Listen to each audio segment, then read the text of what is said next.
ada kepuasan tersendiri nggak bisa dibayar pakai uang pada saat orang tuh nyanyi lagunya Cowboy Junior di hall yang gede banget gitu kan, di ruang konser. Ribuan orang ketawa cuman karena ngelihat majelis lucu, ngelihat talent-talent lagi ketawa gitu kan, lagi bercanda gitu.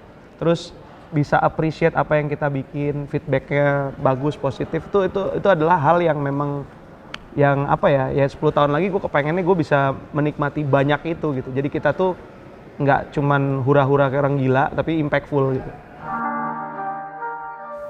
Regain Coki Muslim standby ya, sama bawa petnya.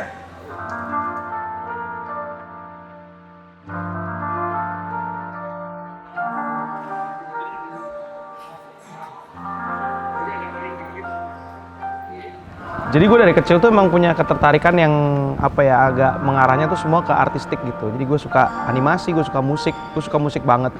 Gue suka game, suka macam-macam yang berbau artistik gitu.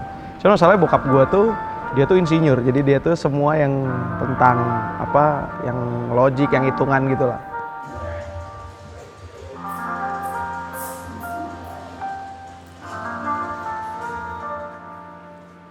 And action!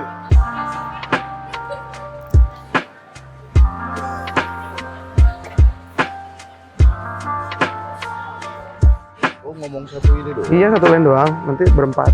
Nih. Rasa kekayaan yang bikin kita semua. Iya.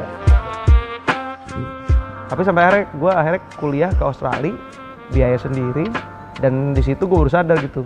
Nah kalau gue ngebiayain diri gue sendiri, kenapa gue harus nurutin bokap gue ya gitu. Dan di IT waktu itu gue belajar multimedia. Jadi awal-awal tuh kayak animasi kecil buat website segala macem. Dan dari situ akhirnya gue baru sadar kalau gue tuh seneng banget sama sesuatu yang bergerak, sesuatu visual yang bergerak gitu. CGI, motion graphic gitu-gitu. Jadi akhirnya mendalami itu sambil belajar kecil-kecilan tentang bikin produksi video.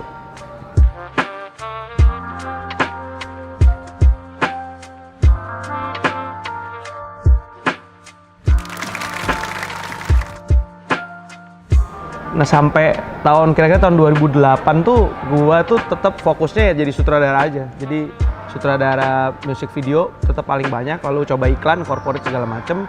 Sampai akhirnya gua memberanikan diri untuk bikin project musik waktu itu. Gue mulai dengan satu band kecil namanya Super Kids. Jadi anak-anak kecil masih SD, mereka bertiga bawain pop punk. Yes, kamu memang cantik, semua mata melirik. Dan dari situ ya karena teman gue juga banyakan musisi kan gitu. Gue dibantu sama Bang Pai, sama dibantu sama Dewik waktu itu, sama dibantu sama partner gue Iwan Senloko.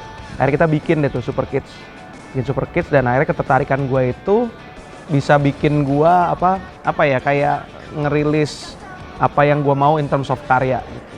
Dan ternyata gue walaupun gue nggak bisa bermusik, nggak punya karir di musik, tapi akhirnya gue memulai mencoba untuk jadi produser. Nggak tahu kenapa terbesit bikin project anak-anak lagi karena ada Super Kids kan, marketnya biar sama, bikin boy band Cowboy Junior. Kamu buat aku tersipu.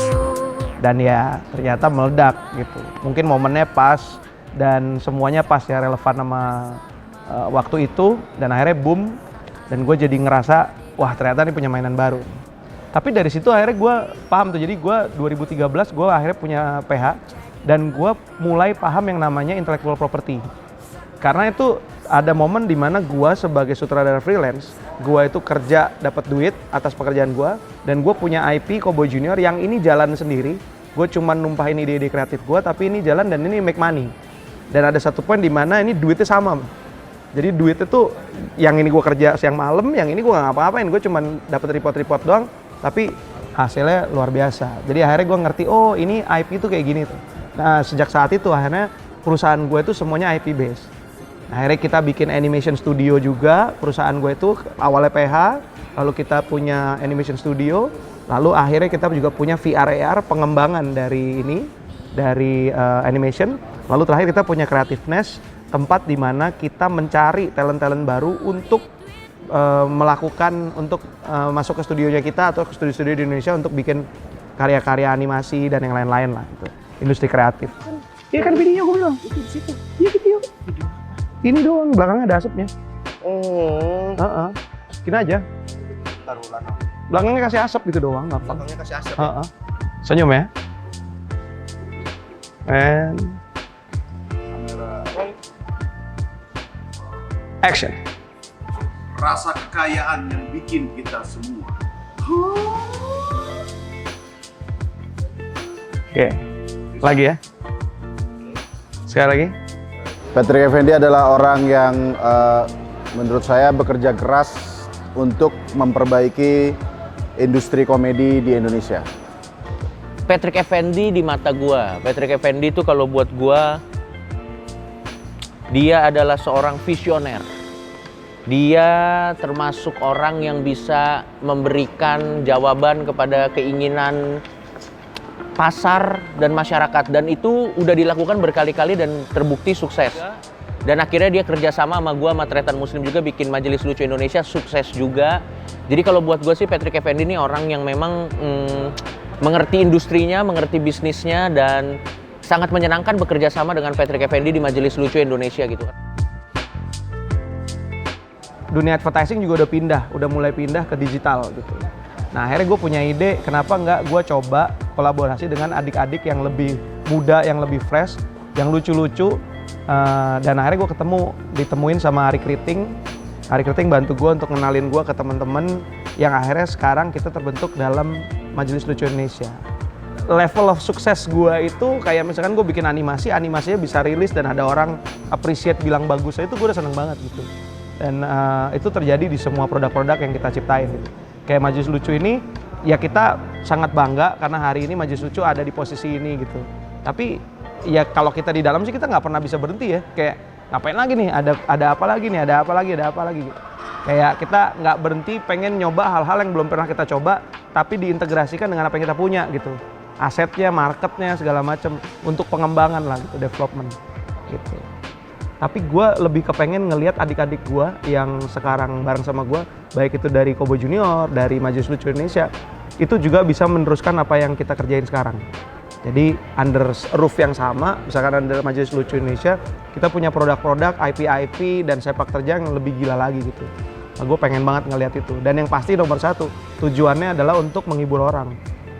Ada kepuasan tersendiri nggak bisa dibayar pakai uang pada saat orang tuh nyanyi lagunya Kobo Junior di hall yang gede banget gitu kan, di ruang konser. 1, 2, 3, Sinyal is sinyal!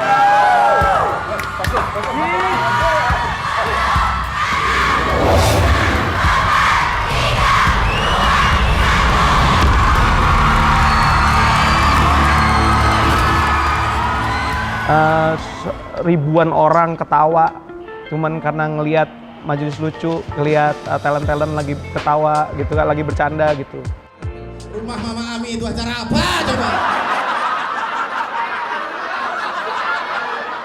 Itu Mama Ami didatengin sama bayi-bayi joget-joget, Pak. Apa konsepnya coba? Hei, MNC TV. Yang apa ya 10 tahun lagi gue kepengennya gue bisa menikmati banyak itu gitu. Jadi kita tuh nggak cuman hura-hura kayak orang gila, tapi impactful gitu. Kayaknya emang ada lapar di dalam diri gue yang emang gue harus terus bikin sesuatu gitu. Gue tuh seneng nge-build. Jadi gue tuh seneng nge-build, gue nggak terlalu seneng maintain. Biasanya kalau gue udah build sesuatu, yang maintain pasti partner gue. Dan itu kita berusaha gimana caranya untuk sustain gitu.